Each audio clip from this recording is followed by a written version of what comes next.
Hello दोस्तों, नमस्कार। आप सभी का बहुत बहुत स्वागत है हमारे यूट्यूब चैनल कैरियर परिवार में। मैं मुकेश कुमार आप सबका बहुत बहुत स्वागत करता हूं। देखिए, बहुत दिनों से आप सभी की क्लास नहीं हुई थी दोस्तों, है ना, सहायक शिक्षा विकास पदाधिकारी की। और आज से ये क्लास फिर से स्टार्ट हो रही है। इधर कुछ दिनों से आपका बंद था और इसमें हम लोग 29 टेस्ट कंप्लीट कर लिए थे, है ना, जिसमें आपका मेन रूप से सामाजिक विज्ञान और कुछ महत्वपूर्ण साइंस के भी प्रश्न इसमें हम लोग देख रहे थे। ठीक है, तो ये साइंस और जो सोशल साइंस है इसका पोर्शन हम लोग अभी कंप्लीट लगभग कर रहे हैं और अभी तक इसकी वैकेंसी नहीं आई है ना। बहुत जल्द आपको इसका नोटिफिकेशन देखने को मिलेगा, तो बस थोड़ा सा इंतजार कीजिए, है ना। सारा चीज़ क्लियर हो गया है, बस नोटिफिकेशन आना बाकी है, तो कुछ दिन में आपको इसका नोटिफिकेशन भी मिल जाएगा। ठीक है, सहायक शिक्षा विकास पदाधिकारी इसमें एक तो सहायक शिक्षा विकास पदाधिकारी है और एक शिक्षा विकास पदाधिकारी, दो प्रकार की वैकेंसी आपको देखने को मिलेगा और अच्छा खासा सीट है इसमें। पूरी तैयारी से अभी हम लोग इसमें तैयारी कर रहे थे, लगभग 29 क्लास हुआ था इसमें। आज है हम लोग इसमें देखेंगे दोस्तों टेस्ट नंबर आपका 30, है ना, टेस्ट नंबर होगा 30। इसके पहले 29 टेस्ट कंप्लीट हो गया है। अगर आप पीछे वाला क्लास नहीं देखे हैं तो जरूर देख लीजिएगा, ये आज 29वां टेस्ट है और इसमें 50 महत्वपूर्ण प्रश्न हैं और कुछ वन लाइनर भी इसमें हम अंत में देखेंगे। बहुत महत्वपूर्ण सेशन होगा, पूरा वीडियो देखिएगा। इसका पीडीएफ नोट्स भी आपको मिल जाएगा। नंबर आपको दिया गया है 78 57 82 43 10, जहां आपको सारे मटेरियल इसमें मिलते रहेगा। पीछे का जितना क्लास हो गया है वो आपको क्लास से मिल जाएगा, उसका पीडीएफ है, वीडियो है ना, नोट्स है, सारे चीज़ आपको मिल जाएंगे। तो एग्जाम में पूछे वाले प्रश्न है सभी प्रश्न जो बीपीएससी इसका एग्जाम लेगी, है ना, और जो बीपीएससी का पैटर्न है एग्जाम लेने का, जो उसका तरीका है, उसी आधार पर ये सेशन आपको चल रहा है, क्वेश्चन करवाया जा रहा है ना। काफ़ी इंपॉर्टेंट है। इसमें आप जुड़िएगा, ये नंबर आपको दिया गया है ना। अभी मात्र इसमें 399 चार्ज था, जो लोग अभी तक नहीं जुड़े हैं जुड़ जाइएगा फटाफट। ठीक है, तो इसी नंबर पे आपको पे करके व्हाट्सएप करना होगा, जहां आपको सारे मटेरियल मिलते रहे। चलिए दोस्तों, शुरू करते हैं आज की क्लास हम लोग। ठीक है, फटाफट सब लोग आ जाइए। 9 बजे से आपकी डेली क्लास होती है। देखिएगा आज का पहला सवाल क्या कह रहा है ना।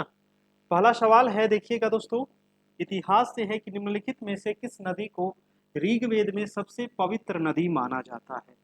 ऋग्वेद में सबसे पवित्र नदी कौन सी है, बताइएगा, है ना। ऋग्वेद में सबसे पवित्र नदी कौन सी है, क्या होगा?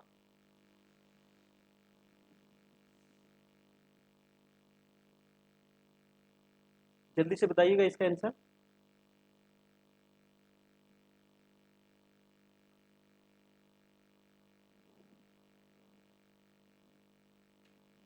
ठीक है, ऋग्वेद में सबसे पवित्र नदी कौन सी है?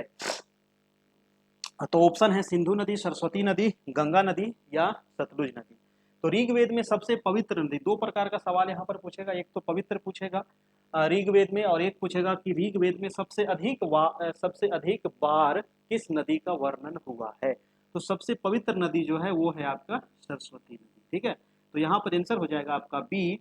और सवाल अगर पूछे कि ऋग्वेद में सबसे अधिक बार किस नदी का वर्णन हुआ है, तो वर्णन अगर पूछे दोस्तों तो वो हो जाएगा सिंधु नदी का। ठीक है, सबसे अधिक बार वर्णन हुआ है सिंधु नदी का, है ना। और सबसे पवित्र नदी जो माना जाता है वो सरस्वती नदी को माना जाता है। सरस्वती नदी फिलहाल अभी विलुप्त है ना, क्योंकि ये कहीं आपको नहीं दिखेगी। गंगा जमुना सरस्वती जो है, ये तीनों का संगम, आपको पता है कि इलाहाबाद प्रयागराज जो, ये तीनों नदियों का संगम माना जाता है। ठीक है, दो नदी तो आपको संगम में दिखेगा, गंगा यमुना, लेकिन सरस्वती नदी आपको नहीं दिखेगी। वो माना जाता है कि वो विलुप्त हो चुकी है फिलहाल अभी। ठीक है, चलिए, तो ये रहा इसका महत्वपूर्ण प्रश्न। पहला हो गया आपका। चलिए दूसरा नंबर देखिएगा। ठीक है, दूसरा नंबर सवाल है, दूसरा नंबर प्रश्न है कि प्राचीन भारत में पहला विदेशी आक्रमण किसके द्वारा किया गया था। जी हाँ, प्राचीन भारत में पहला विदेशी आक्रमण किसके द्वारा किया गया था, है ना। प्राचीन समय में भारत पर बहुत सारे देशों ने आक्रमण किया है, यूनानियों ने, ईरानियों ने, है ना, अफगानियों ने। तो ये जो आपका आक्रमण जो हुआ है दोस्तों, ये पहला विदेशी आक्रमण कौन किया था? यूनानी किया था, कुषाण किया था, कौन किया था? ठीक है, क्या होगा इसका आंसर? पहला विदेशी आक्रमण कौन किया था? तो पहला विदेशी आक्रमण जो किया गया था वो ईरानियों के द्वारा किया गया था, और ईरानियों का जो आपका वंशज था वो था आपको हखामनी वंश, है ना। क्या नाम था इसका? हखामनी वंश। हखामनी वंश का शासक था और उस शासक का नाम था साइरस। क्या नाम था? साइरस। इन्होंने ही सबसे पहले प्राचीन समय में भारत पर आक्रमण किया था, और ये कब किया था दोस्तों? तो 550 बीसी में किया था, यानी कि ईस्वी पूर्व में ये आक्रमण किया था भारत पर, है ना। तो इसका आंसर हो जाएगा ईरानियों के द्वारा, ऑप्शन नंबर सी। अगला प्रश्न है आपका 3 नंबर। 3 नंबर कह रहा है कि ऐतिहासिक दृष्टिकोण से प्रसिद्ध कालसी स्थान का संबंध किस शासक से है? देखिए, कालसी जो है ये एक ऐतिहासिक स्थल है ना। ये एक ऐतिहासिक स्थल क्यों है दोस्तों? क्योंकि ये मौर्य साम्राज्य के जो महान शासक थे सम्राट अशोक, उससे संबंधित है ये कालसी, है ना। इसका ऑप्शन दिया गया है बृहदत्त, अशोक, चंद्रगुप्त मौर्य, उपयुक्त में से कोई नहीं। तो इसका जो आंसर हो जाएगा वो हो जाएगा अशोक। अशोक का यहाँ पर शिलालेख मिला है, इसलिए ये प्रसिद्ध है आपका कालसी, है ना। कालसी शिलालेख ये पड़ता है देहरादून में। ये कहाँ है? देहरादून में है दोस्तों, ठीक है, याद रखिएगा, देहरादून में है ये कालसी। और ये किस लिए प्रसिद्ध है? तो यहाँ पर अशोक का शिलालेख मिला है। चलिए अगला प्रश्न है आपका 4 नंबर। 4 नंबर है कि किस मुगल शासक ने ईस्ट इंडिया कंपनी को भारत में व्यापार करने का फरमान दिया था? जी हाँ, वो कौन सा मुगल शासक था? ईस्ट इंडिया कंपनी को भारत में व्यापार का करने का फरमान दिया था, और यही फरमान देने के वजह से फिर जो ईस्ट इंडिया कंपनी थी धीरे धीरे भारत में, पूरे भारत में फैल गई और भारत पर शासन भी करने लगी, ठीक ना। और 200 वर्षों तक ये शासन किया दोस्तों। और ईस्ट इंडिया कंपनी को जो आदेश दिया था वो था आपका औरंगजेब के द्वारा ये दिया गया था, ठीक है। तो इसका जो आंसर हो जाएगा ऑप्शन नंबर डी हो जाएगा। ईस्ट इंडिया कंपनी को व्यापार का फरमान इन्होंने ही जारी किया था। किसने किया था? औरंगजेब, ठीक है, याद रखना है। ईस्ट इंडिया कंपनी की स्थापना कब हुई? तो ये हुई थी आपको 1600 ईस्वी में। ये भी कभी कभी एग्जाम में पूछता है, ध्यान रखना है। अकबर कौन था? तो आपको पता है कि अकबर जो था वो हुमायूं का पुत्र था, और हुमायूं कौन था? तो बाबर का पुत्र था, ठीक है। और अकबर का पुत्र कौन था? तो अकबर का पुत्र था जहांगीर दोस्तों, और जहांगीर का पुत्र था शाहजहां, और शाहजहां का पुत्र था औरंगजेब, है ना, ध्यान रखिएगा। चलिए अगला प्रश्न है आपका, प्रश्न नंबर है आपका 5 नंबर।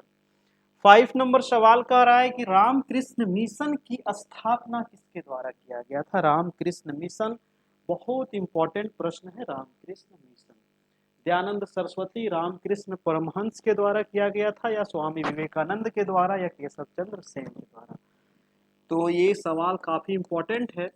रामकृष्ण मिशन की जो स्थापना हुई थी वो स्वामी विवेकानंद जी किए थे, आपको, है ना, स्वामी विवेकानंद किए थे, ध्यान रखना है। और ये कब किए थे? 1 मई 1897, है ना। इसकी स्थापना कब हुई थी? 1 मई 1897 को इसकी स्थापना होती है, याद रखिएगा, रामकृष्ण मिशन। स्वामी विवेकानंद के जो गुरु थे दोस्तों, ये गुरु याद रखना है, रामकृष्ण परमहंस जो थे ये विवेकानंद जी के क्या थे?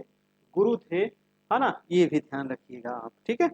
चलिए, दयानंद सरस्वती के बारे में कभी कभी पूछता है। दयानंद सरस्वती जो है इनका मूल नाम क्या है? दयानंद सरस्वती का मूल नाम है मूल शंकर, ठीक है, मूल शंकर इनका मूल नाम है।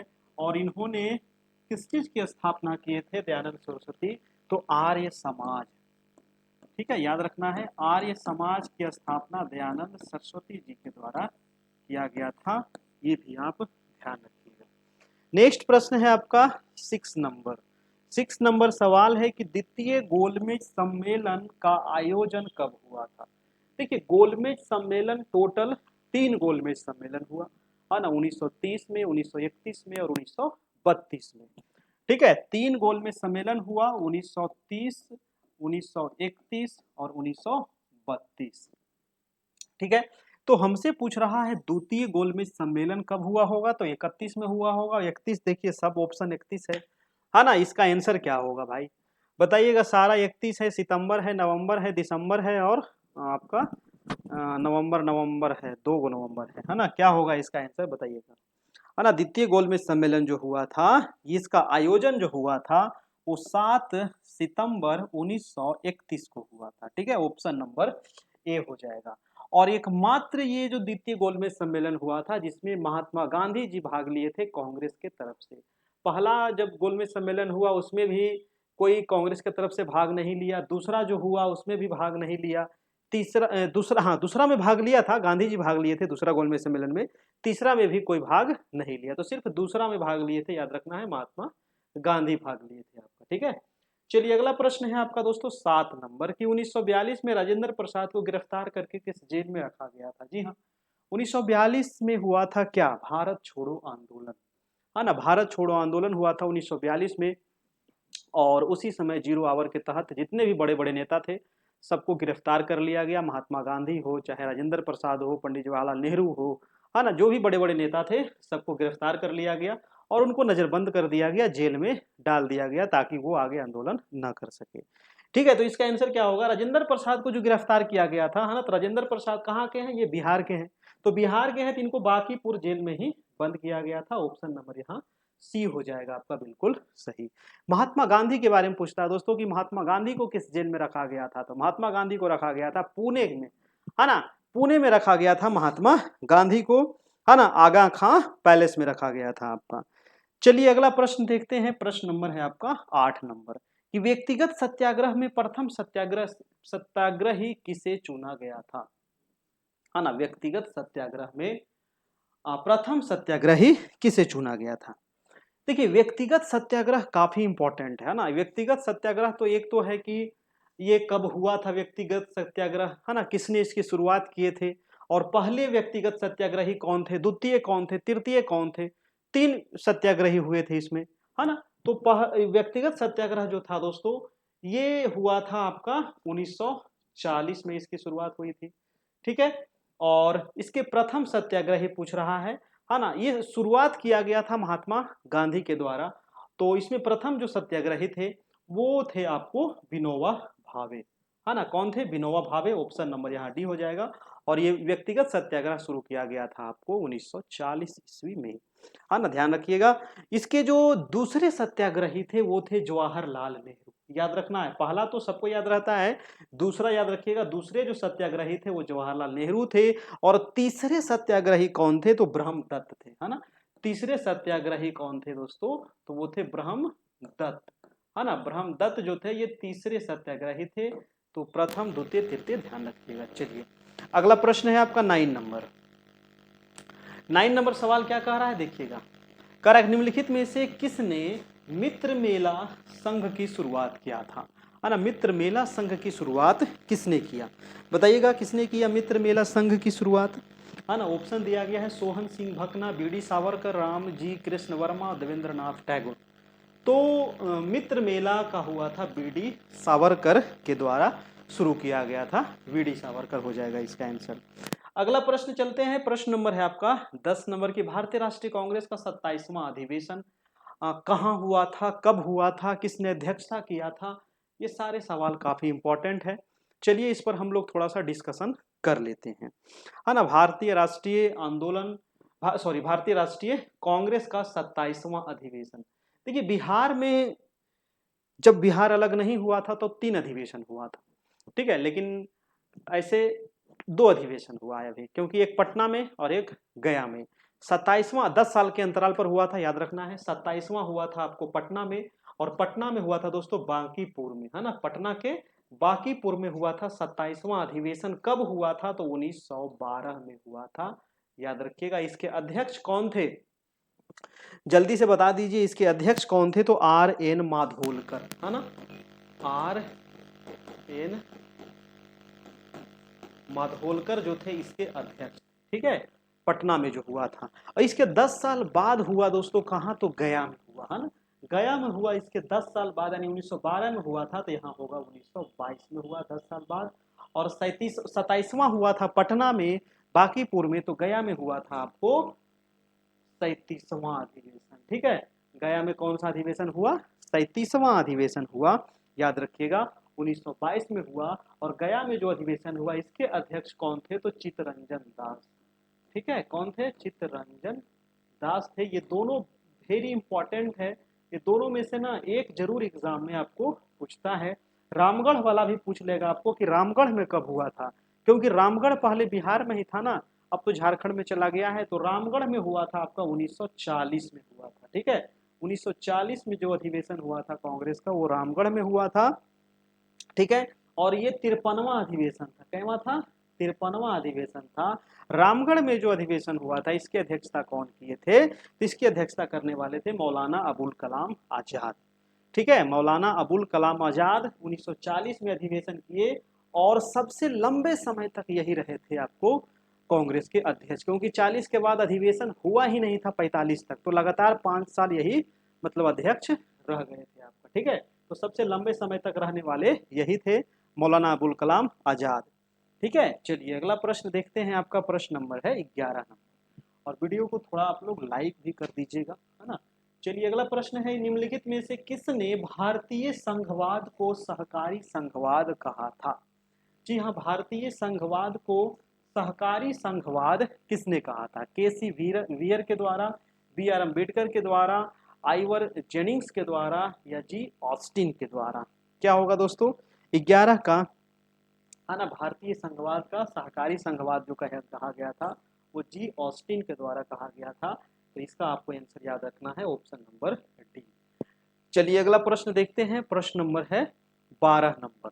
12 नंबर है कि भारत के संविधान के, देखिए आप सभी के लिए ना बहुत जल्द एक एप्लीकेशन भी बनवाया जा रहा है। ठीक है, और उस ऐप पर आपको सीरियली वाइज रूप से आपको क्लास चलेगी, हर सब्जेक्ट की अलग अलग, है ना, और भी शिक्षक उसमें आप लोग को आ रहे हैं। ठीक है, तो उसमें आपको तैयारी होगी, है ना। तो एक एप्लीकेशन का भी व्यवस्था किया जा रहा है जहाँ आपको सभी सब्जेक्ट, मैथ हो या रीजनिंग हो या आपको हिंदी हो, इंग्लिश हो, है ना, सोशल साइंस हो, साइंस हो, सबका अलग अलग आप वहाँ पर क्लास चलेगी। ठीक है, चलिए इसका आंसर दीजिएगा कि भारत के, और जब एप्लीकेशन आ जाएगा तो आप लोग को बता देंगे, वहाँ से आप प्ले स्टोर से डाउनलोड कर लीजिएगा, है ना, और किस प्रकार से उसमें जुड़ना है ये भी आप लोग को बता देंगे। ठीक है, चलिए तो इसका देखते हैं दोस्तों। प्रश्न कह रहा है कि भारत के संविधान के अनुच्छेद 361 के अनुसार खाली स्थान में भरना है के कार्यकाल के दौरान उनके खिलाफ अदालत में कोई आपराधिक कार्यवाही नहीं की जा सकती है। जी हाँ दोस्तों, अनुच्छेद 361 में क्या है, अनुच्छेद 361 में कहता है कि जो हमारे राज्यपाल हैं, है ना, इसका आंसर हो जाएगा राज्यपाल। जो हमारे राज्यपाल हैं, अनुच्छेद 153 में इनका वर्णन किया गया है ना। राज्यपाल का वर्णन कितना है, राज्यपाल के पद का वर्णन, है ना, अनुच्छेद 153 में। ठीक है, इनमें कहा गया कि अनुच्छेद 361 में कि राज्यपाल के कार्यकाल के दौरान, है ना, उनके खिलाफ अदालत में कोई आपराधिक कार्यवाही नहीं शुरू की जाएगी। ये अनुच्छेद 361 में वर्णन है। अगर पूछे आपसे कि प्रधानमंत्री अनुच्छेद कितने में है, देखिए प्रधानमंत्री जो है अनुच्छेद 75 में है दोस्तों, है ना। और प्रधानमंत्री जो होते हैं, जो मंत्री परिषद हैं, उनके प्रमुख होते हैं आपको प्रधानमंत्री जी, है ना। उपराष्ट्रपति अनुच्छेद कितने में है ना, उपराष्ट्रपति याद रखिएगा अनुच्छेद 63 में है। और मुख्यमंत्री कितने कितने में है, तो ये है 163 में है ना। मुख्यमंत्री 163, 63 में उपराष्ट्रपति और 153 में राज्यपाल हैं। इनका पद का वर्णन किया गया है, और भी बहुत चीज है ना, तो वो भी आपको बताते चलते हैं। चलिए, तो ये हो गया आपका। अगला प्रश्न है 13 नंबर। 13 नंबर सवाल कह रहा है दोस्तों कि भारतीय संविधान का कौन सा अनुच्छेद छुआछूत उन्मूलन से संबंधित है। देखिए छुआछूत कई बार एग्जाम में आपको पूछता है कि छुआछूत जो है ये अनुच्छेद कितने में वर्णन किया गया है। छुआछूत काफी इंपॉर्टेंट है ना, क्योंकि पहले जब भारत आजाद नहीं था उसके पहले छुआछूत बहुत होता था, ऊंच नीच के, धर्म के आधार पर, है ना, पढ़े लिखे के आधार पर, जाति के आधार पर। तो ये इसको जो अंत किया गया, ये अनुच्छेद 17 के द्वारा इसको अंत किया गया, है ना। ये चीज आप ध्यान रखिएगा, अस्पृश्यता का अंत इसको कहते हैं, है ना। अनुच्छेद 15 में क्या है दोस्तों, है ना, अनुच्छेद 15 में भी इसी से संबंधित है, लिंग के आधार पर, जाति के आधार पर आप किसी से भेदभाव नहीं कर सकते हैं। ठीक है, ये अनुच्छेद 15 में वर्णन किया गया है।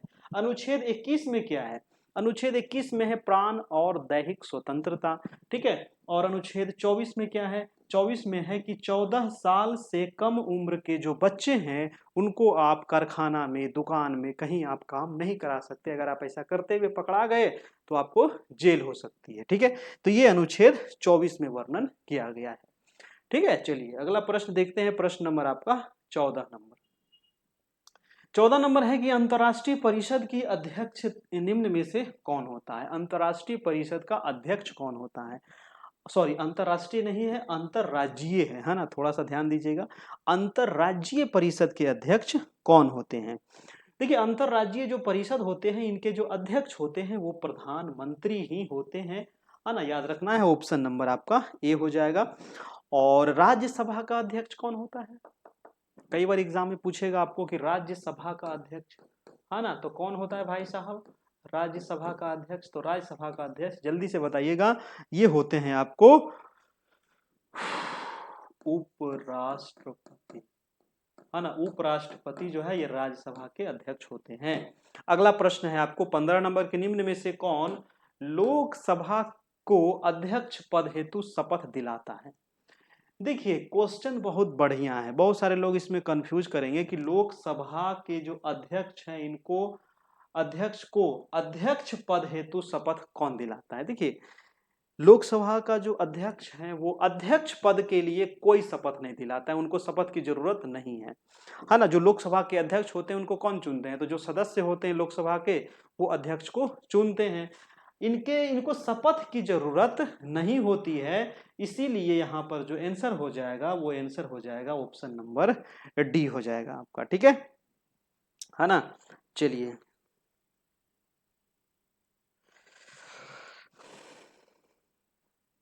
अगला प्रश्न है आपका प्रश्न नंबर 16 नंबर की, भू राजस्व एवं लोक व्यवस्था, भू राजस्व एवं लोक व्यवस्था निम्न में से किस सूची का विषय है। देखिए 3 प्रकार की सूची है ना, संघ सूची, राज्य सूची, समवर्ती सूची। तीनों सूची का वर्णन किया गया 7वीं अनुसूची में, है ना। तीनों सूची का वर्णन किसमें है, 7वीं अनुसूची में। टोटल अनुसूची की संख्या कितनी है वर्तमान में, तो टोटल अनुसूची की संख्या वर्तमान में 12 है। जब संविधान बना था तो उस समय कितना अनुसूची था, 8 अनुसूची था।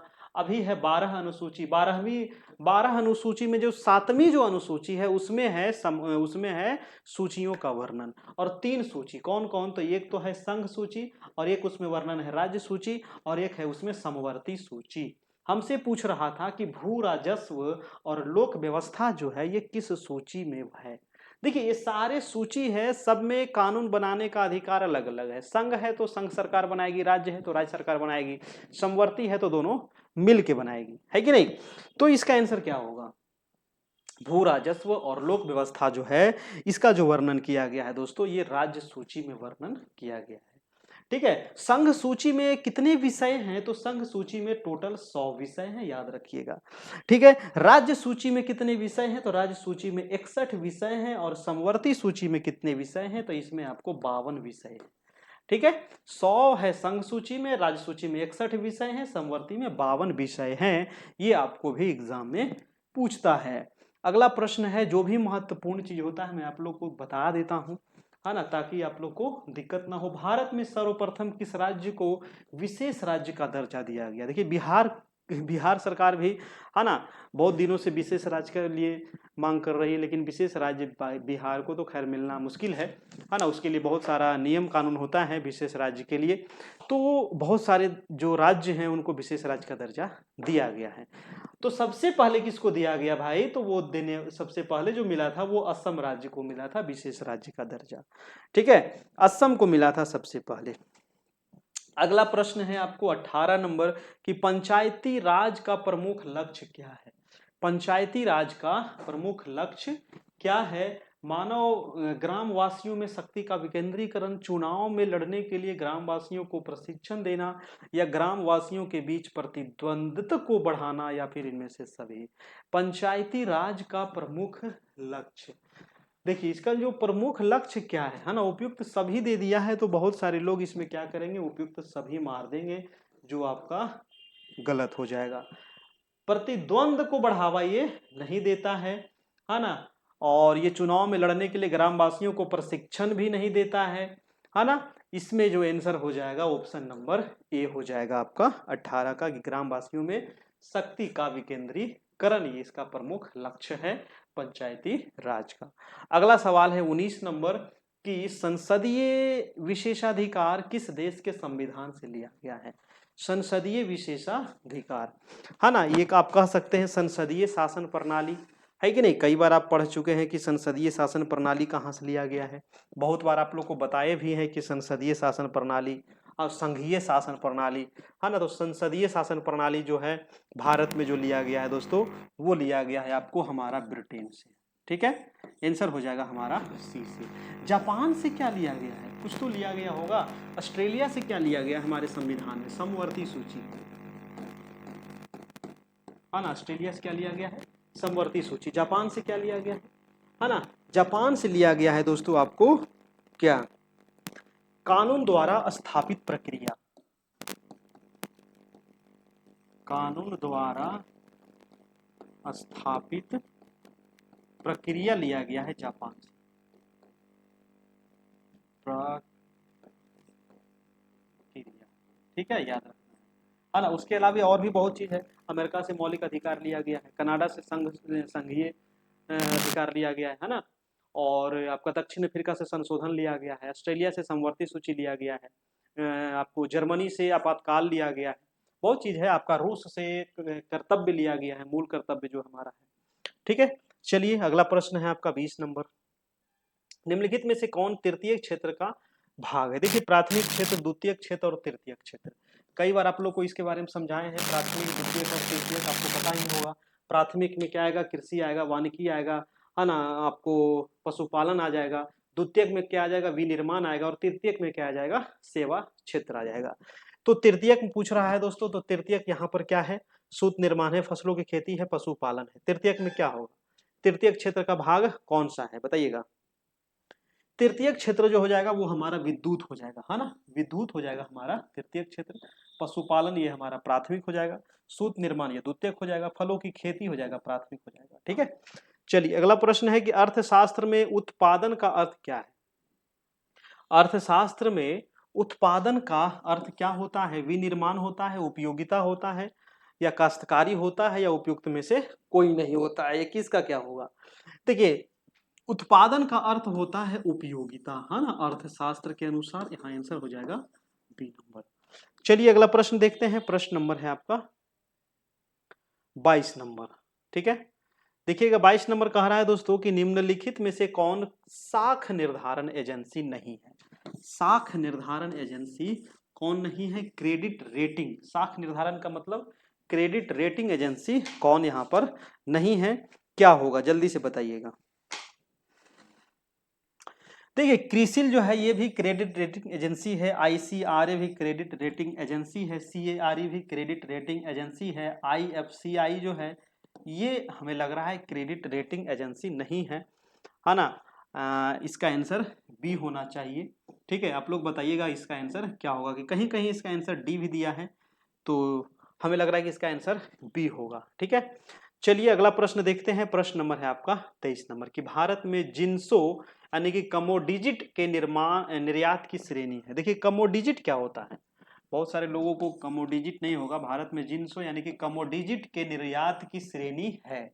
कमोडिजिट में बहुत सारे चीज आते हैं दोस्तों, है ना। कमोडिजिट में जैसे कि अनाज, कमोडिजिट अनाज का भारत निर्यात करता है कि नहीं, बहुत सारे अनाज है जिसका हम दूसरे देश निर्यात करते हैं, है कि नहीं। अनाज के अलावा धातु है, बहुत सारे धातुएं हैं जो हम दूसरे देश को निर्यात करते हैं। ठीक है, ऊर्जा है, कृषि है। तो कमोडिजिट का मतलब होता है इन सभी चीजों का निर्यात। ये किस श्रेणी में है, ये क्वेश्चन पूछ रहा है ना। परंपरागत निर्यात वस्तु है, या फिर अपरंपरागत किंतु अनिश्चित वाली वस्तु है, या अपरंपरागत अच्छी संभावना वाली वस्तु है, या उपयुक्त में से सभी है ना। देखिए कुछ कुछ जो ऐसे वर्ड होते हैं तो बहुत सारे लोग इसको छोड़ के निकल जाते हैं, याद रखिएगा इसको छोड़िएगा नहीं, है ना। एग्जाम में कभी कभी इसी टाइप का सवाल आपको घुमा देता है। इसका जो आंसर होगा उपयुक्त में से सभी हो जाएगा। अगला प्रश्न है कि महारत्न कंपनी की स्थापना कब की गई थी, बताइएगा महारत्न कंपनी की स्थापना कब हुई थी। महारत्न कंपनी अभी कितने हैं, बहुत सारे लोग को नहीं पता होगा, बताइएगा कि अभी टोटल कितने महारत्न कंपनियां हैं। महारत्न कंपनी महारत्न कंपनी गेल, गेल क्या है, एक महारत्न कंपनी है, ठीक है। तो महारत्न कंपनी की स्थापना गेल कब हुई थी? तो गेल की स्थापना हुई थी 1984 में, ठीक है। अभी वर्तमान में याद रखिएगा कि महारत्न कंपनियों की संख्या टोटल 14 है ना, टोटल 14 महारत्न कंपनी है, जिसमें गेल की स्थापना 1984 में हुआ था।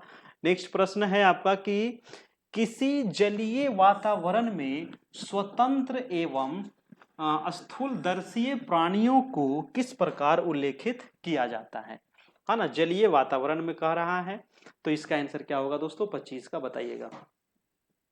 25 का जो आपका आंसर हो जाएगा वो तर्नक के रूप में इसमें किया जाता है, तर्नक के रूप में प्राणियों को वर्णन किया जाता है, ठीक है। नेक्स्ट प्रश्न है आपका 26 नंबर। 26 नंबर सवाल कह रहा है कि बल्पक्रम राष्ट्रीय उद्यान किस राज्य में है? बहुत बढ़िया सवाल है ना। बल्पक्रम राष्ट्रीय उद्यान नाम सुने हैं कभी? बल्पक्रम राष्ट्रीय उद्यान असम, पंजाब, मेघालय या मणिपुर? देखिए बल्पक्रम जो राष्ट्रीय उद्यान है ये है कहाँ? तो ये पड़ता है आपको मेघालय में। कहाँ है ये? मेघालय में है दोस्तों, याद रखना है, बल्पक्रम मेघालय में है। और मेघालय के अलावे, एक मिनट, ये कहाँ भाग गया भाई? बल्पक्रम जो हो गया ये मेघालय हो गया, है ना। और याद रखिएगा कि असम में कौन कौन से राष्ट्रीय उद्यान है? मानस बहुत इंपॉर्टेंट है, काजीरंगा, है ना। दो दो दो है जो आपका असम में बहुत इंपॉर्टेंट है, एक तो काजीरंगा, एक सिंग वाला जो गैंडा है काजीरंगा, और एक है आपको मानस, मानस में आपको बाघ वगैरह है ना। तो ये असम में इंपॉर्टेंट है। मणिपुर में केबुल लामजाओ, है ना, केबुल लामजाओ वेरी इंपॉर्टेंट है, याद रखना है, मणिपुर में है केबुल लामजाओ, ये उद्यान है ना। ये सिंपल पूछेगा कि ये कहाँ है, तो ये मणिपुर में है आपका। पंजाब में दोस्तों कोई भी राष्ट्रीय उद्यान नहीं है, ये भी ध्यान रखना है, पंजाब में कोई भी राष्ट्रीय उद्यान नहीं है। अगला प्रश्न है आपका 26 नंबर की भारतीय प्राणी विज्ञान सर्वेक्षण का मुख्यालय कहाँ है ना। भारतीय प्राणी विज्ञान सर्वेक्षण, देखिए भारतीय प्राणी विज्ञान जो है इसका मुख्यालय अगर पूछे तो मुख्यालय है कोलकाता में, ठीक है। भारतीय प्राणी विज्ञान कई बार एग्जाम में आया है, भारतीय प्राणी विज्ञान सर्वेक्षण का मुख्यालय कोलकाता में है। और इसकी स्थापना कब हुई थी? भारतीय प्राणी विज्ञान सर्वेक्षण की स्थापना जो हुई थी ये हुई थी आपको 1916 में, ठीक है, 1916। अगला सवाल है आपका कि विश्व आपदा नियंत्रण दिवस कब मनाते हैं? विश्व आपदा नियंत्रण दिवस कब मनाते हैं? विश्व आपदा नियंत्रण दिवस 21 जून। 21 जून को क्या मनाते हैं हम लोग? आज 21 जून है ना, तो 21 जून को मनाते हैं हम लोग इंटरनेशनल योगा डे, ठीक है। तो आज योग कीजिए, किए हैं कि नहीं, है ना। डेली योग करिए, सिर्फ आज करने से काम नहीं चलेगा, डेली योग करिए और स्वस्थ रहिए, है ना, क्योंकि योग करने से दोस्तों आपका उम्र जरूर बढ़ता है और बहुत प्रकार की बीमारियां दूर होती है, ठीक है। तो कम से कम समय निकाल करके, ज़्यादा नहीं, आधा घंटा समय निकालिए सुबह में और योग करिए, ठीक है। तो 21 जून आज तो इंटरनेशनल योगा डे हो गया। और इसका जो आंसर क्या होगा 28 का? 28 का आपका आंसर हो जाएगा 13 अक्टूबर, हाँ ना। 13 अक्टूबर को मनाया जाता है विश्व आपदा नियंत्रण दिवस, ठीक है। 5 नवंबर को क्या मनाते हैं दोस्तों? 5 नवंबर को क्या मनाते हैं? तो याद रखिएगा 5 नवंबर को मनाते हैं विश्व सुनामी जागरूकता दिवस, है ना। सुनामी आता है समुद्र में और उसके लिए जागरूक करना लोगों को बहुत जरूरी है, क्योंकि सुनामी जब आता है तो बहुत जान माल की क्षति होती है। 2004 में जो सुनामी आई थी ना, लाखों लोगों की जानें चली गई थी उस टाइम, ठीक है। 22 दिसंबर को क्या मनाते हैं? 22 दिसंबर को मनाते हैं राष्ट्रीय गणित दिवस। राष्ट्रीय गणित दिवस मनाया जाता है 22 दिसंबर को। और ये 22 दिसंबर को गणित दिवस जो मनाया जाता है, किनका जन्म दिन है उस दिन? तो रामानुजन का, है ना, रामानुजन जयंती है। आप फिल्म देखे होंगे सुपर 30, उनमें पुरस्कार दिया जाता है रामानुजन पुरस्कार, है ना, ऋतिक रोशन को। तो वो रामानुजन जो गणितज्ञ थे, है ना, उन्हीं के जयंती पर ही हम लोग 22 दिसंबर को मनाते हैं गणित दिवस, और इसी आधार पर उनको पुरस्कार दिया गया था। चलिए अगला प्रश्न है आपका 29 नंबर। 29 नंबर प्रश्न है कि खासा जनजाति किस राज्य का एक प्रमुख जनजाति है? खासा, खासा नाम सुने हैं, खासी सुने हैं, है ना, खासी, गारो, खासी, जयंतिया, है ना। 3 प्रकार की जनजाति है, गारो, खासी, जयंतिया, ये तीनों मेघालय में। पहाड़ी भी है, 3 प्रकार की पहाड़ी है, तीनों नदी भी है ना, जनजाति भी है। ठीक है, तो ये मेघालय में है, लेकिन ऑप्शन में मेघालय कहीं नहीं दिया है। उत्तराखंड में भी दोस्तों इस प्रकार की जनजाति आपको देखने को मिलता है, तो इसका आंसर हो जाएगा उत्तराखंड। ऐसे इसका आंसर होता है मेघालय, है ना। अधिकतर आपको 99% मेघालय ही मिलेगा, लेकिन मेघालय नहीं है तो उत्तराखंड आप यहाँ पर मार सकते हैं।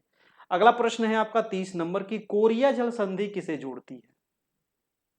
प्रश्न है कोरिया जल संधि किसे जोड़ती है, इंडोनेशिया, मोरक्को, है ना, या फिर आपका जापान सागर, पूर्वी चीन सागर, जावा सागर, सेलिबोज सागर, या फिर फारस की खाड़ी और ओमान की खाड़ी। कोरिया जल संधि किसको जोड़ती है, क्या होगा 30 का। 30 का आपका आंसर हो जाएगा जापान सागर और पूर्वी चीन सागर को ये जोड़ती है। कई बार आप लोग बताए हैं जल संधि क्या होता है। एक तो जल संधि होता है, एक स्थल संधि होता है। जल संधि का मतलब दो बड़े जलीय क्षेत्र एक पतले से रास्ते से जुड़े हो, उसको जल संधि कहेंगे। और स्थल संधि उसका जब जस्ट उल्टा हो जाता है, दो बड़े स्थल भूखंड एक पतले से स्थल से जुड़े, उसको स्थल संधि कहेंगे, है कि नहीं। चलिए तो अगला प्रश्न देखते हैं। प्रश्न नंबर है आपका 31 नंबर, किस देश के घास के मैदान को पंपास कहते हैं, है ना। बहुत इंपॉर्टेंट है पंपास। ये जो घास का मैदान है, ये किस प्रकार का घास का मैदान है, ये दोस्तों शीतोष्ण घास का मैदान है। ठीक है, कैसा है, शीतोष्ण है। तो पंपास जो है घास का मैदान, ये है अर्जेंटीना में। पंपास कहाँ पड़ता है, पंपास है अर्जेंटीना में घास का मैदान। ऑस्ट्रेलिया के जो घास का मैदान है इसको क्या कहते हैं, डाउन्स। ऑस्ट्रेलिया के जो घास का मैदान है इसको डाउन्स कहा जाता है। अफ्रीका के जो घास का मैदान है दोस्तों इसको सवाना कहते हैं, सवाना। और अगर आपसे पूछता कि दक्षिण अफ्रीका, अफ्रीका का ये उत्तरी अफ्रीका का है ना, उत्तरी अफ्रीका का जो घास का मैदान उसको सवाना कहते हैं। और जो दक्षिण अफ्रीका है ना, दक्षिण अफ्रीका के घास के मैदान को वेल्ड कहा जाता है, वेल्ड। ठीक है, याद रखिएगा। और उत्तरी अमेरिका के घास को मैदान को प्रेयरी कहते हैं, है ना, प्रेयरी कहा जाता है उत्तरी अमेरिका को घास के मैदान को। तो घास का मैदान हमेशा एग्जाम में पूछता है, कभी ऑस्ट्रेलिया पूछ देगा, कभी अर्जेंटीना पूछ देगा, कभी अफ्रीका पूछ देगा, कभी दक्षिण अफ्रीका पूछ देगा, कभी ऑस्ट्रेलिया पूछ देगा, है ना, कभी अर्जेंटीना पूछेगा। तो ये आप ध्यान रखिएगा, ये 5-6 बस इतना ही से आपको एकागो काम में आ जाएगा। अगला प्रश्न है 32 नंबर। 32 है कि कौन सा कथन यहाँ पर सही है ना, कौन सा कथन सही है। कह रहा है कि लावा तथा मैग्मा दोनों में गैस होते हैं, गलत बात है। लावा और मैग्मा में दोनों में गैस नहीं होता है। ठीक है, जब देखिए जो लावा है ना, जब पृथ्वी के ऊपर आ जाता है तो उसको लावा कहते हैं, जब पृथ्वी के नीचे उसको मैग्मा कहते हैं। पृथ्वी के नीचे है तो उसमें गैस है, लेकिन ऊपर आने के बाद दोस्तों वो गैस खत्म हो जाता है। ठीक है, वो भी गैस मतलब थोड़ा अल्प मात्रा में होता है, ज्यादा नहीं होता है। ठीक है, तो अगला है कि मैग्मा में गैस होती है किंतु लावा में नहीं, तो ये वाला बिल्कुल सही है। लावा में गैस होती है किंतु मैग्मा में नहीं, न तो लावा में नहीं मैग्मा में। इसका आंसर जो हो जाएगा वो आंसर नंबर आपका बी हो जाएगा 32 का। ठीक है, 32 का आंसर हो जाएगा बी। याद रखिएगा कि मैग्मा में दोस्तों गैस होती है, वो गैस ज्यादा नहीं होती है, हल्का पल्का। ठीक है, और लावा में गैस नहीं होती। जैसे उसको पृथ्वी पे आ जाती है तो उसको लावा कहते हैं, जब ज्वालामुखी फटता है, और जब पृथ्वी के अंदर वो रहती है तो उसको मैग्मा कहते हैं। ठीक है, चलिए, और इसी को जमने से बेसाल्ट चट्टान का निर्माण होता है और उसके टूटने फूटने से काली मिट्टी का निर्माण होती है ना। नेक्स्ट सवाल है आपका 33 नंबर कि रासायनिक हथियार निषेध संगठन का मुख्यालय कहाँ है। बहुत बढ़िया प्रश्न है। रासायनिक हथियार निषेध संगठन, है ना, इसका मुख्यालय कहाँ है, वियना में, मैड्रिड में, द हेग में, जिनेवा में। इसका जो मुख्यालय याद रखिएगा, बहुत इंपॉर्टेंट है, द हेग। द हेग कहाँ है भाई, है ना, द हेग है नीदरलैंड में, है ना। द हेग कहाँ है, तो द हेग है नीदरलैंड में। ठीक है, तो इसका आंसर हो जाएगा सी नंबर। नेक्स्ट प्रश्न है आपका क्या हुआ। चलिए अगला प्रश्न देखते हैं। प्रश्न है 34 नंबर की, स्नेल का नियम संबंधित है। स्नेल का नियम किस चीज से संबंधित है, ये क्वेश्चन है आपका, है ना। क्या होगा, स्नेल का नियम किससे, प्रकाश के परावर्तन से, प्रकाश के अपवर्तन से, विद्युत चुंबकीय प्रेरण से, उपयुक्त में से कोई नहीं। स्नेल का नियम किस चीज से संबंधित है, क्या होगा, इसका जो आंसर हो जाएगा प्रकाश के अपवर्तन से संबंधित है स्नेल का नियम। ठीक है, चलिए अगला प्रश्न देखिएगा 35 नंबर। और 35 नंबर दोस्तों थोड़ा सा हम छोटा कर दें क्योंकि यहाँ पर मिलाने वाला दिया है ना, तो आपको पूरा दिखना चाहिए तब तो मिला पाइएगा। दिख रहा है ना, सूची 1 को सूची 2 से यहाँ पर मिलाना है।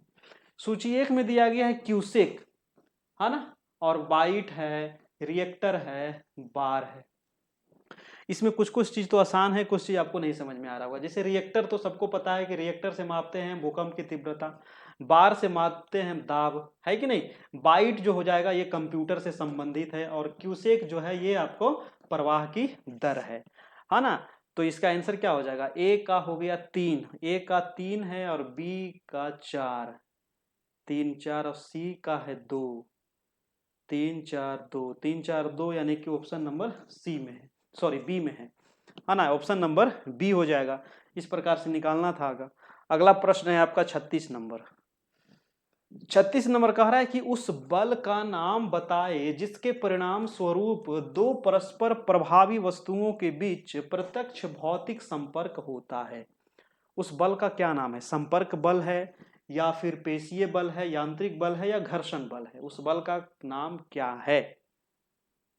तो उस बल का नाम है दोस्तों संपर्क बल, है ना। उस बल का नाम है संपर्क बल। अगला प्रश्न है आपका 37 नंबर की कोका कोला जैसे शीतल पेय में पर्याप्त मात्रा में क्या होता है ना। हम लोग कोका कोला पीते हैं, है ना, चाहे आप कोल्ड ड्रिंक पीते हैं ना, जैसे थम्स अप हो गया आपका, बहुत सारा प्रकार का है, ठीक है। तो इसमें क्या पाया जाता है, टेनिन, कैफीन, निकोटिन, कोई नहीं। तो कोका कोला में क्या रहता है, इसमें रहता है आपको कैफीन रहता है, ठीक है। कोका कोला में कैफीन रहता है। टेनिन किस चीज में पाया जाता है, टेनिन जैसे कि हम लोग चाय पीते हैं, कॉफी पीते हैं, ऐसे तो हम नहीं पीते हैं, है ना। आप पीते हैं कि नहीं बताइएगा। चाय कॉफी इस प्रकार की चीजें हम नहीं पीते हैं, है ना।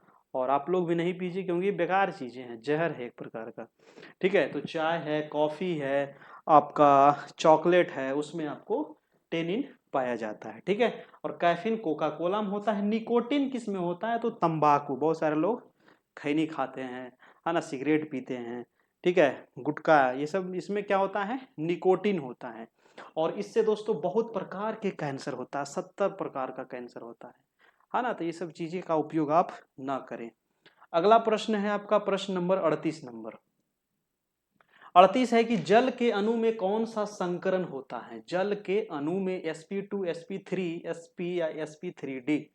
तो जल के अणु में जो होता है sp3 होता है, ऑप्शन नंबर आपका बी हो जाएगा, ठीक है। sp3 है यहाँ पर, है ना, नहीं दिख रहा होगा, sp3 है, ठीक है। अगला प्रश्न देखिएगा 39 नंबर की, कौन रेडियो सक्रिय नहीं है ना। रेडियो सक्रिय कौन सा नहीं है, ट्रीटियम, जर्कोनियम, फ्रेशियम, या फिर एस्टेटाइन। क्या होगा दोस्तों, रेडियो सक्रिय कौन नहीं है। 39 का क्या होगा, तो 39 का हो जाएगा जर्कोनियम, है ना। जर्कोनियम जो है ये रेडियो सक्रिय नहीं होता है। और नेक्स्ट प्रश्न है हमारा 40 नंबर। 40 नंबर है कि टेप रिकॉर्डर ध्वनियों को किस रूप में रिकॉर्ड करता है ना। जो टेप रिकॉर्डर होता है, जिसमें रिकॉर्ड होती है, बातें रिकॉर्ड होती है ना, तो ये ध्वनि को किस रूप में रिकॉर्ड करता है, परिवर्ती प्रतिरोध के रूप में, या ध्वनि तरंग के रूप में, या विद्युत ऊर्जा के रूप में, या चुंबकीय ऊर्जा के रूप में। तो 40 का क्या हो जाएगा इसका आंसर, 40 का आंसर होगा आपका चुंबकीय ऊर्जा के रूप में रिकॉर्ड करती है, ऑप्शन नंबर डी हो जाएगा। नेक्स्ट सवाल है दोस्तों आपका 41 नंबर। 41 नंबर सवाल है कि पदार्थ का परमाणविक सिद्धांत सर्वप्रथम किसने दिया। पदार्थ का परमाणविक सिद्धांत किसने दिया, किसने दिया, जॉन डाल्टन ने दिया, रदरफोर्ड ने दिया, जे थॉमसन ने दिया, या बोर ने दिया। तो मैंने आंसर बता दिया, है ना, आंसर बता दिया, आपको पता चल गया होगा कि जॉन डाल्टन के द्वारा दिया गया है पदार्थ का परमाणविक सिद्धांत, ठीक है। चलिए अगला प्रश्न है आपका 42 नंबर की, कोशिका में ग्लूकोज का ऑक्सीकरण कहाँ होता है। कोशिका में ग्लूकोज का ऑक्सीकरण कहाँ होता है, कोशिका द्रव्य में, माइटोकॉन्ड्रिया में, राइबोसोम में, या फिर क्लोरोप्लास्ट में। क्या होगा 42 का, 42 का आंसर हो जाएगा माइटोकॉन्ड्रिया में होता है। नेक्स्ट सवाल है दोस्तों आपका 43 नंबर की, पादप जगत में निम्नलिखित व्यष्टियों में से कौन सा मुख्यतः जलीय है ना। पादप मतलब पेड़ पौधे जगत में, है ना, जलीय कौन सा है ये पूछ रहा है। ब्रायोफाइट, शैवाल, टेरिडोफाइट, या फिर अनावृत बीजी। तो इसमें हो जाएगा शैवाल आपका, ऑप्शन नंबर बी, ठीक है। चलिए अगला प्रश्न है, देखिए ये नंबर आपको दिया गया है दोस्तों, वो ये व्हाट्सएप ग्रुप है ना, एक व्हाट्सएप ग्रुप बनाया गया आप सभी के लिए, जहां आपको सारा नोटिस है, इंफॉर्मेशन है, यहाँ पर मिलते रहेगा। जो तैयारी हो रहा है आप सभी का, है ना, इसमें आपको जोड़ दिया जाएगा। इसमें जुड़ने का 399 चार्ज है, अभी लगेगा। और इसमें सारे जो पीछे का जो क्लास हुआ है उसका पीडीएफ है, वीडियो नोट्स आपको मिल जाएगा। और आगे जो क्लास होगी वो भी आपको मिलते रहेगी। और जब आप एप्लीकेशन बन जाएगा तो फिर आपको एप्लीकेशन में जोड़ दिया जाएगा, है ना। जो लोग अभी से जुड़े हुए हैं उनको अलग से चार्ज नहीं लगेगा, है ना। चलिए अभी मात्र इसमें 399 चार्ज है। इसी नंबर पे आपको फोन पे, गूगल पे, पेटीएम ऑनलाइन पे करके आपको भेजना होगा, ठीक है। उसके बाद आपको ऐड कर दिया जाएगा, ठीक है। चलिए और कुछ अगला प्रश्न और भी अभी सवाल है तो देखिएगा। नेक्स्ट प्रश्न है 44 नंबर कि परिपक्व दृढ़तोलक कोशिकाओं में क्या होता है। बताइएगा, परिपक्व दृढ़तोलक कोशिका में क्या होता है। तो सेल्यूलोज भित्ति होती है और ये जीवित होती है, काष्ठीय भित्ति होती है और ये जीवित होती है, सुबेरियम भित्ति होती है और ये मृत होती है, काष्ठीय भित्ति होती है और ये मृत होती है। क्या होगा 44 का? 44 का आपका जो आंसर हो जाएगा, ये काष्ठीय भित्ति होती है और ये मृत होती है। ऑप्शन नंबर आपका डी यहाँ से सही हो जाएगा, ठीक है। चलिए नेक्स्ट सवाल है आपका 45 नंबर की, पेनिसिलिन जैसा प्रतिजैविक रोकता है। पेनिसिलिन जैसा प्रतिजैविक क्या रोकता है? जीवाणु में कोशिका भित्ति का निर्माण, या जीवाणु में आरएनए संश्लेषण, या जीवाणु में डीएनए संश्लेषण, या जीवाणु में विभाजन को रोकता है। क्या होगा 45 का? 45 का जो आपका आंसर हो जाएगा वो जीवाणु में आरएनए संश्लेषण रोकता है। ऑप्शन नंबर बी हो जाएगा, ठीक है। अगला सवाल है 46 नंबर।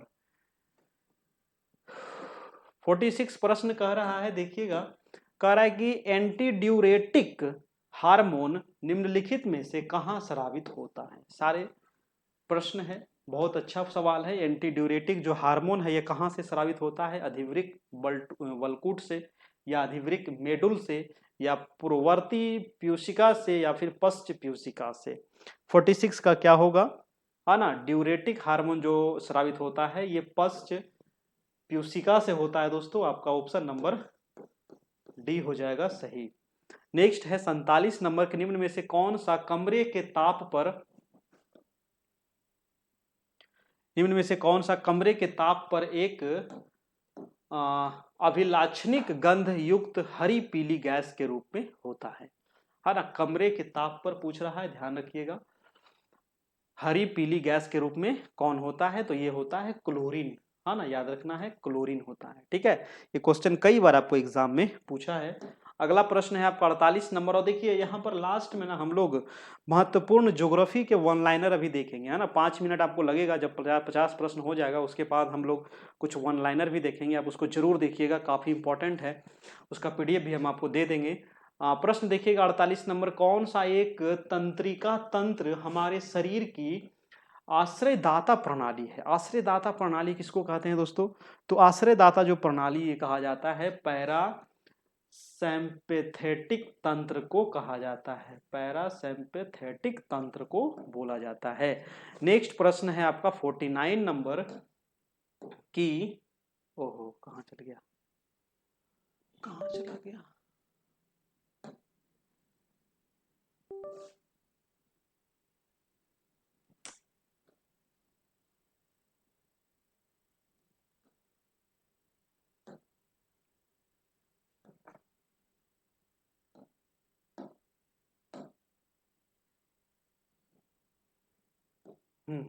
ठीक है। हाँ 49 सवाल है कि केसर मसाला, है ना, ये कुछ और क्लिक हो गया था, कोई बात नहीं है। केसर मसाला बनाने के लिए पौधे का निम्न में से कौन सा भाग उपयोग में लाया जाता है? जी हाँ, केसर, केसर जो मसाला होता है इसको बनाने के लिए पौधा का कौन सा भाग का उपयोग आप करिएगा? पत्ती का करिएगा, बाह्य भाग तल का करिएगा, वर्तिकाग्र का करिएगा, पंखुड़ी का करिएगा। किस चीज का प्रयोग होता है? तो वर्तिकाग्र का होता है भाई, याद रखिएगा। ऑप्शन नंबर सी हो जाएगा। और अंतिम सवाल है, इसके बाद हम लोग वन लाइनर देखेंगे, 5 मिनट लगेगा, तो उसको आप जरूर देखिएगा। चलिए प्रश्न है 50 नंबर की, फुफ्फुस धूलिमयता से ग्रसित होते हैं जो निम्न उद्योगों में काम करते हैं। जी हाँ, ये बीमारी है भाई, गजब का नाम है। फुफ्फुस धूलिमयता। तो फुफ्फुस धूलिमयता एक बीमारी है और ये किसको होगा? ये होगा दोस्तों जो कोयला के खान में काम करेंगे, है ना। कोयला के खान में काम करने वाले लोगों को इस प्रकार की बीमारी होती है। फेफड़े से संबंधित बीमारी है ना, गले से संबंधित है क्योंकि वहां पर बहुत ज्यादा गंद रहता है ना। चलिए कुछ ज्योग्राफी के महत्वपूर्ण वन लाइनर दोस्तों यहाँ पर देख लेते हैं। फटाफट आ जाइए सभी लोग और इसको हम लोग कंप्लीट करते हैं 5 मिनट में। प्रश्न है कि भारत का सबसे ऊंचा जलप्रपात। जी हाँ, भारत का सबसे ऊंचा जलप्रपात जो है वो है कुंचिकल जलप्रपात। भारत का सबसे ऊंचा जलप्रपात कौन सा है? याद रखिएगा, कुंचिकल जलप्रपात है और ये है कर्नाटक के शिमोगा जिले में, है ना। कर्नाटक के शिमोगा जिले में 455 मीटर इसकी ऊंचाई है। दूसरा नंबर है कि भारचुकी एवं बालमूरी जलप्रपात कहाँ है? ये भी आपको कर्नाटक में। भारत में जितने भी महत्वपूर्ण कर्नाटक है, सॉरी ये आपको जलप्रपात हैं, वो सब हम एक जगह कलेक्ट कर दिए हैं, है ना। वन लाइनर का मकसद यही है कि जो महत्वपूर्ण चीज़ें हैं, है ना, वो सभी चीज़ों को एक जगह कलेक्ट करके आप लोग को देते हैं, है ना।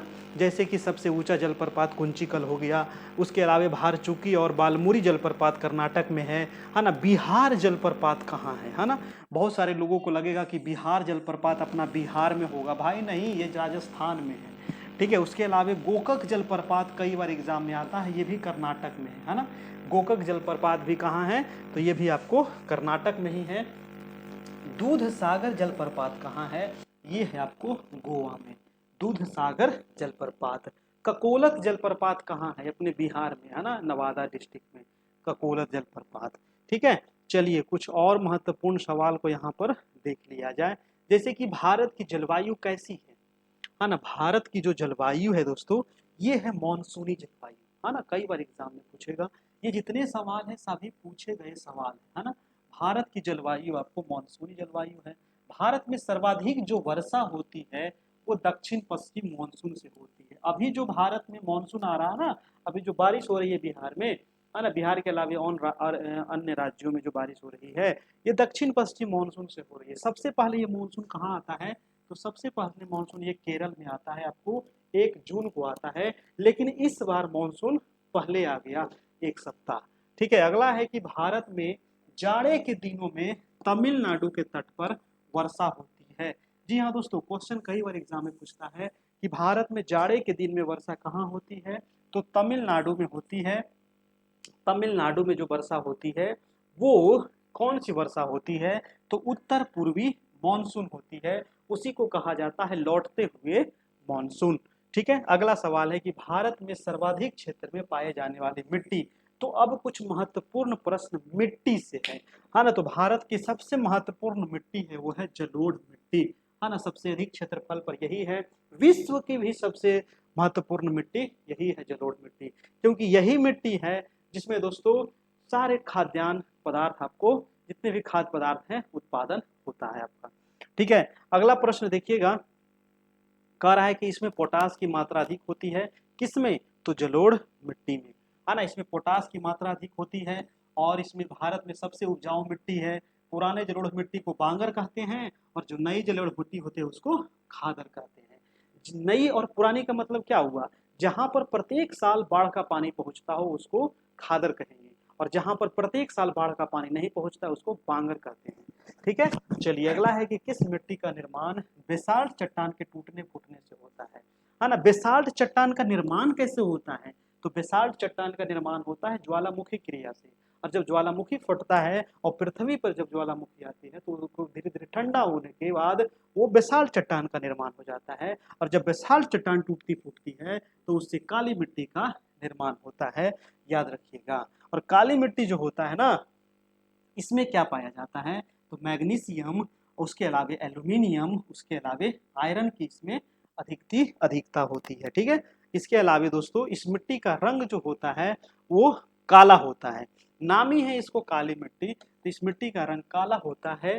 काला क्यों होता है? क्योंकि इसमें टिटेनीफेरस मैग्नेटाइट इसमें पाया जाता है, इसके वजह से। और इसी मिट्टी को दोस्तों रेगुर मिट्टी भी कहा जाता है, काली मिट्टी को। और सर्वाधिक मिट्टी जो है, काली मिट्टी जो सबसे अधिक किस राज्य में है? तो वो महाराष्ट्र में है और गुजरात में है। ये दो राज्य जहाँ सबसे अधिक काली मिट्टी है। उसके अलावा काली मिट्टी में किस फसल का उत्पादन होता है, तो कपास की खेती इस मिट्टी में सबसे अधिक होती है। कपास का उत्पादन सबसे अधिक कहाँ होता है, तो गुजरात में हो रहा है वर्तमान में, याद रखिएगा। काली मिट्टी हो गया। अभी देखते हैं हम लाल मिट्टी। काली मिट्टी के बाद यहाँ पर कह रहा है कि लाल मिट्टी का रंग लाल क्यों होता है ना। लाले है लाल मिट्टी, नाम है लाल मिट्टी तो रंग तो लालिन होगा। क्यों लाल है, क्योंकि इसमें लौह ऑक्साइड इसमें है, इसके वजह से इसका रंग लाल है ना। इसमें अधिकता क्या होता है, तो इसमें आयरन की अधिकता होती है और सिलिका की इसमें अधिकता होती है, यानी कि बहुलता होती है, ज्यादा मात्रा में होती है। इस मिट्टी की प्रकृति कैसी होती है, तो अम्लीय होती है। याद रखना है, अम्लीय, क्षारीय, उदासीन आपको पता ही होगा है ना। अम्लीय का मतलब क्या होता है, जिसका पीएच वैल्यू 7 से कम हो उसको अम्लीय कहा जाता है कि नहीं। अगला प्रश्न है कि विश्व में हरित क्रांति के जनक कौन है, तो नॉर्मन ई बोरलॉग हरित क्रांति के जनक है ना। विश्व में पूछ रहा था कि विश्व में अगर पूछता हरित क्रांति के जनक तो नॉर्मन ई बोरलॉग हैं। अगर भारत में हरित क्रांति का जनक आपसे पूछे तो वो हो जाएगा एम एस स्वामीनाथन। ये दोनों याद रखना है, दोनों आपको पूछेगा। उसके बाद यहाँ पर पूछेगा कि हरित क्रांति की शुरुआत कब हुई। भारत में हरित क्रांति की जो शुरुआत हुई 1967-68 में हुई थी, याद रखना है। और भारत में श्वेत क्रांति की शुरुआत कब हुई, तो 1960 में हुई। श्वेत क्रांति का मतलब क्या होता है, दुग्ध उत्पादन।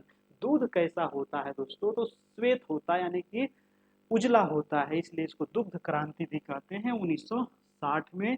उसके बाद है श्वेत क्रांति के जनक कौन है, वर्गीज कुरियन महोदय हैं, डॉक्टर वर्गीज कुरियन, याद रखिएगा, श्वेत क्रांति के जनक हैं। कुछ महत्वपूर्ण जो क्रांतियां हैं, सभी क्रांतियों को दोस्तों एक जगह दिया है। इनमें से एक सवाल आपको एग्जाम में जरूर पूछता है, जितने भी क्रांति है, जैसे कि आपको हरित क्रांति है ना, सारे क्रांति को हम एक जगह देख लेते हैं। हरित क्रांति आपका है, हरित क्रांति किस चीज से संबंधित है, तो ये खाद्यान्न उत्पादन से है।